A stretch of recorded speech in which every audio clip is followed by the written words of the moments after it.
بسم اللہ الرحمن الرحیم۔ السلام علیکم، میں ہوں آپ کا ہوسٹ خالد ابراہیم اور آپ اپنا پسندیدہ چینل دیکھ رہے ہیں کلیکٹ نالج۔ ناظرین، جیسا کہ آپ جانتے ہیں علامات قیامت کی نشانیوں کے بیان کیا جا رہا ہے۔ پچھلی سابقہ ویڈیوز میں قیامت کی نشانیاں بیان کر چکا ہوں۔ آج میں آپ کو ایک انتہائی اہم قیامت کی نشانیاں بیان کرنے جا رہا ہوں، اس امید کے ساتھ کہ آپ اس ویڈیو کو اور اس حدیث کو دھیان کے ساتھ سنیں گے اور آگے شیئر کریں گے۔ حضرت ابو ہریرہ رضی اللہ تعالیٰ عنہ روایت کرتے ہیں کہ رسول اللہ صلی اللہ علیہ وآلہ وسلم نے ارشاد فرمایا، ترمذی شریف کی حدیث ہے، کتاب الفتن۔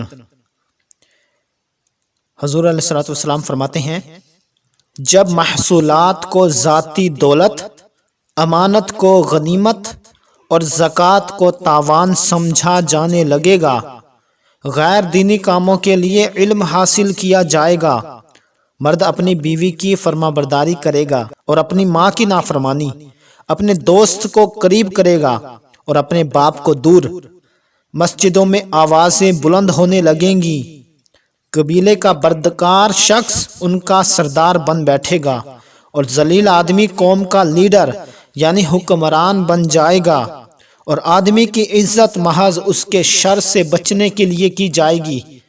گانے والی عورتیں اور گانے بجانے کا سامان عام ہو جائے گا، کھلے عام اور کثرت سے شرابیں پی جانے لگیں گی، اور بعد والے لوگ پہلے لوگوں کو لعن طعن سے یاد کریں گے۔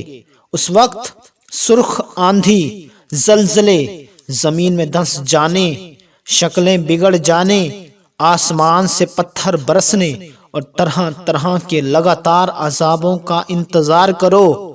یہ نشانیاں یکے بعد دیگرے یوں ظاہر ہوں گی جس طرح کسی ہار کا دھاگا ٹوٹ جانے سے گرتے موتیوں کا تانتا بندھ جاتا ہے۔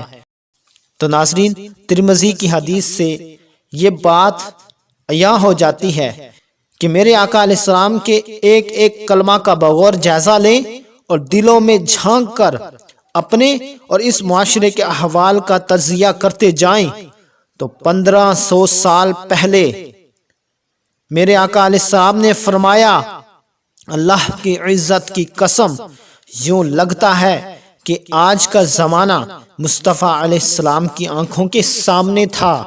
آپ ہمارے احوال کو دیکھ رہے تھے، ہمارے اعمال کو دیکھ رہے تھے، ہماری قلبی کیفیات کو دیکھ رہے تھے، ارے ہماری خیانتوں، بددیانتی کو دیکھ رہے تھے، ہماری لوٹ مار اور کرپشن کو دیکھ رہے تھے۔ تو ناظرین، میں امید کرتا ہوں کہ ہم ووٹ اہل حق کو اور امین کو دیں گے اور امانتیں بھی ایماندار کو دیں گے، اپنا ووٹ بھی ایماندار کو دیں گے اور ظلم سے بچیں گے اور خیانت سے بھی بچیں گے تو اللہ کے عذاب سے ہم بچ سکتے ہیں۔ ورنہ جو ہمارے اعمال ہیں، ہم اپنے اعمال کی وجہ سے عذاب میں گرفتار چلے جا رہے ہیں۔ دعا ہے کہ اللہ تعالی ہمیں عمل کرنے کی توفیق عطا فرمائے۔ Thanks for watching my video. اللہ حافظ۔